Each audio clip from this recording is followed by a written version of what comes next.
Hei, Abu Janda, kalau kau memang berani, kalau kau memang mengaku pejuang militan di pihakmu, ya kamu itu undang kita, undang.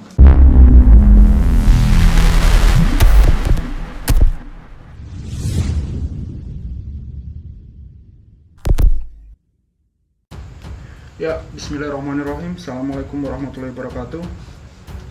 Kembali lagi bersama saya Khalid Al-Walid. Sebenarnya saya sudah malas bahas orang ini karena udah capek dan dia tuh kayak kebal dari segala kebal. Dari dulu dia buat kontroversi tapi tidak pernah tersentuh. Bahkan ustadz seperti Gus Nur itu kalah sama dia. Nah, ini ada video dari kemarin. Orang ini memang selalu muncul jika ada kasus-kasus kontroversial.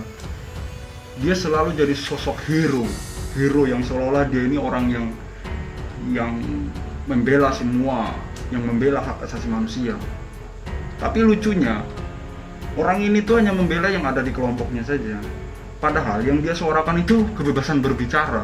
Tapi justru yang sering dia bela itu ya cuma kelompok-kelompoknya mereka saja. Kelompok-kelompok yang sering menghina ulama. Contohnya kemarin si Macron, ya dia juga ikut. Tapi dia malah membela si Macron. Alasannya Rasulullah itu pemaaf.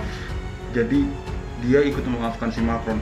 Tapi di lain sisi, sampai sekarang dia masih menghina ulama. Konsistensi dari kata-katanya itu gimana gitu. Di saat Islam dihina, dia dengan sok legowonya itu Islam rahmatan lil alamin yang selalu menjadi andalan mereka memaafkan si penghina itu tadi. Tapi di lain sisi, mereka juga menghina ulama-ulama yang tidak sependapat dengan mereka. Jadi mereka nggak konsisten sebenarnya. Pada dasarnya mereka memang penjilat gitu. Kita dengarkan videonya. Dasar kau tukang obat, jiwa rohani dalam roh halus. Aku tuh turunan nabi, hobinya chat porno sampai pagi. So ajari akhlak anti maksiat, tapi otaknya bejar. Hei, kau takut sekali mau bawa laskar geruduk seorang nyai. Ya itu, dia ngomong bejat. Padahal yang kemarin beredar foto-fotonya minum-minuman keras itu siapa? Yang kemarin beredar di media sosial itu siapa? Terus sekarang yang teriak bejat itu siapa? Dia masih membawa-bawa diksi, dia masih membawa-bawa isu chat Firza Hussein kemarin. Padahal itu sudah SP3 oleh kepolisian. Dan sampai sekarang bukti-bukti dari chat palsu itu tidak pernah bisa dibuktikan keasliannya gitu. Boleh dicek di Play Store, banyak aplikasi-aplikasi pakai chat yang dibuat oleh vendor-vendor pihak ketiga. Saya sering beberapa kali membuatnya untuk mengerjai kawan-kawan saya. Dan itu sangat terlihat mirip sekali dengan screenshot chat Habib Rizik dan Firza kemarin yang ditampilin di beberapa media sosial. Dan memang sampai sekarang chat itu belum bisa dibuktikan keasliannya, dan penyebarnya pun belum tertangkap sampai saat ini. Kasus itu sudah selesai, kenapa dia ungkit-ungkit lagi di videonya? Dia ngeledek, malah justru sebenarnya lebih parah dia daripada si Nikita Mirzani kemarin. Dia ini malah sudah lebih banyak lagi kata-kata tendensiusnya, kata-kata yang tendensi, diksinya rusak sekali.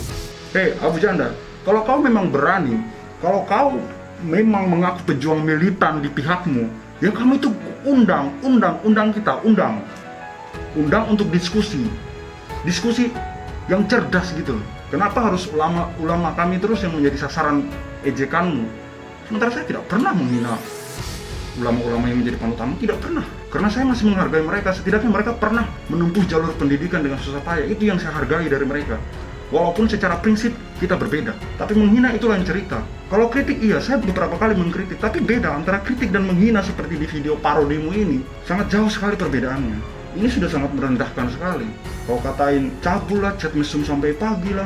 Emangnya ada buktinya kau ngomong seperti itu, kau bikin parodi seperti itu? Semua orang sudah paham bahwa maksudmu di sini itu Habib Rizik, tidak ada lagi yang lain. Dan si Abu Janda ini selalu muncul di saat ada kasus-kasus kontroversi. Dia selalu memanfaatkan ruang masuk di situ untuk memicu menambah panas pro dan kontra di Indonesia ini. Orang-orang seperti ini yang membuat Indonesia itu selalu tidak pernah tenang sampai hari ini. Abu Janda, Denny Siregar, giliran muncul di ILC, dihantam sama Ustadz Felix Xiao dalam tanda kutip, habis. Sok-sok bawa data, bendera Khilafah Utsmani dibilang bendera tauhid, Al-Liwa dan Ar-Roya saja dia nggak paham, sok-sok ngaku ustadz. Astagfirullahaladzim, malunya nggak ketulungan. Orang-orang kayak gini nggak usah dikasih panggung, biarin mereka tenggelam sendiri. Kita cukup mengkritik, memberitahukan kepada umat bahwa orang seperti ini tidak layak ditonton. Di saat-saat ada kejadian seperti ini, di saat-saat ada kasus pro dan kontra seperti ini, dia pasti muncul. Entah itu dia jadi pembela, entah itu dia jadi pendukung, atau dia menjadi penambah garam.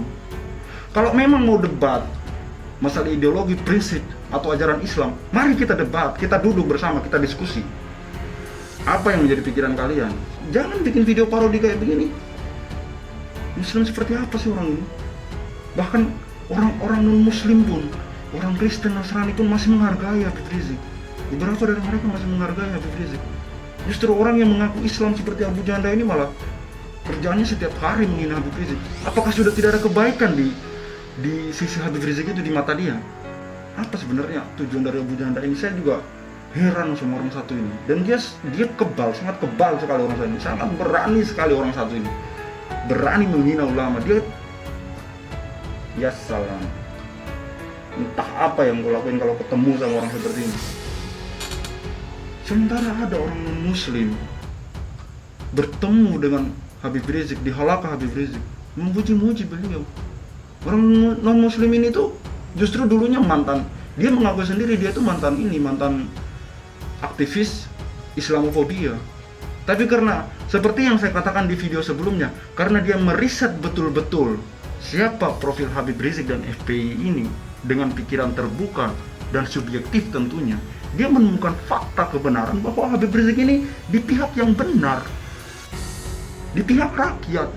Makanya akhirnya sekarang dia berubah haluan, yang tadinya Islamofobia menjadi pembela Islam dalam tanda kutip. Dia sebagai orang non-Muslim yang membela kebenaran-kebenaran, langkah-langkah dari Habib Rizik dan kawan-kawan.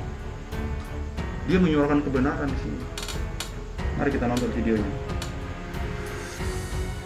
Ada yang salah dalam selama ini saya pemahaman sebagai seorang saya beriman kepada Yesus Kristus gitu. Jadi saya salah nih selama ini. Terus saya mencari tahu.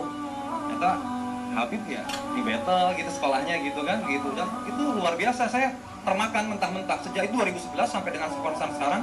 Saya bisa kawan-kawan tahu kalau Twitter saya, kalau yang main Twitter, saya kafir radikalis.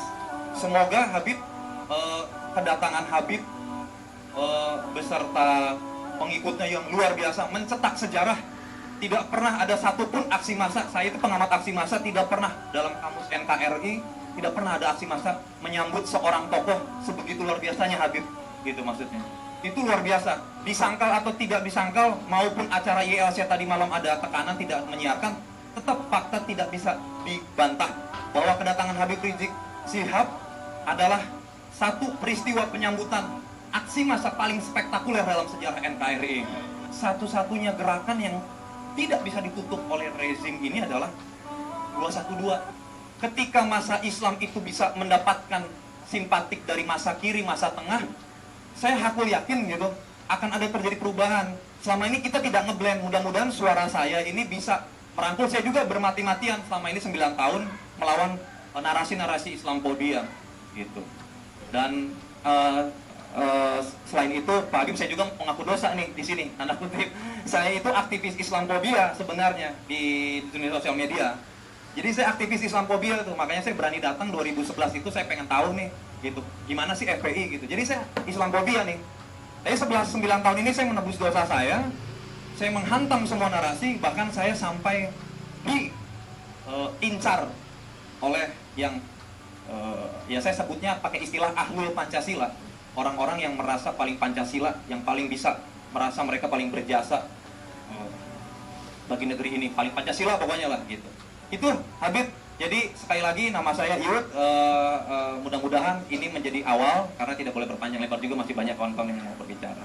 Itu saja Habib, mudah-mudahan kedatangan Habib menjadi momentum persatuan antara masa Islam, masa tengah dan masa kiri. Ya, itu statement dari orang cerdas. Sekalipun dia non-Muslim, dia bisa membedakan kepada siapa dia berbicara. Dia bisa beradaptasi kepada siapa dia berbicara. Orang cerdas seperti itu. tahu mana ulama, mana habaib, tahu. Sekalipun dia non muslim, tidak masalah. Selama kamu cerdas, kamu masih punya adab kok. Islam dan non Islam itu masalah akidah, masalah tauhid. Di lain itu kita masih punya akal buat berpikir, saling menghargai, saling menghormati. Lah ini orang Abu Janda ngaku Islam, setiap hari kerjanya hina ulama, bikin video parodi. Sebelumnya sebenarnya ada video lainnya yang saya nonton, tapi saya malas membahas ini. Kalau bukan kawan-kawan yang minta, saya tidak akan bikin video seperti ini. Sudah tidak ada lagi yang bisa diharapkan. Semoga Allah kasih hidayah, itu saja. Ada banyak kasus di Indonesia ini, ada banyak kejadian di Indonesia ini, tapi dia selalu muncul di saat kasus itu, kasus kontroversial itu ada hubungannya dengan Islam. Contohnya saja kemarin waktu di ILC itu, saya ulangi lagi, dia bawa data dengan jumawanya, dia tunjukkan di depan kamera, ini bendera tauhid, bukan seperti bendera-bendera hitam dan putih yang dibawa sama kawan-kawan HTI. Ini bendera tauhid. Kalau misalkan tidak ada yang bantah waktu itu, orang-orang jadi salah kaprah, salah pemahaman. Alhamdulillah ada Ustadz Felix langsung meluruskan bahwa itu benderanya Khilafah Utsmani. Dan dia sudah 12 kali ke Museum Topkapi Turki. Sementara Abu Janda tidak pernah ke sana. Cuma modal searching di internet, bawa data yang salah, habis itu dia yang teriak hoax. Padahal dia sendiri yang hoax. Itu saja Abu Janda. Lebih baik kau itu buka ruang diskusi. Kalau menjadi orang cerdas, kalau mengaku cerdas itu buka ruang-ruang diskusi. Kita debat. Terlalu mudah menghina ulama. Sepertinya ulama itu hal yang biasa di mata dia. Dia ini siapa sebenarnya? Astagfirullahaladzim. Ya, mungkin itu saja video dari saya kali ini. Wassalamualaikum warahmatullahi wabarakatuh. Saya Khalid Al-Walid. See you in the next video.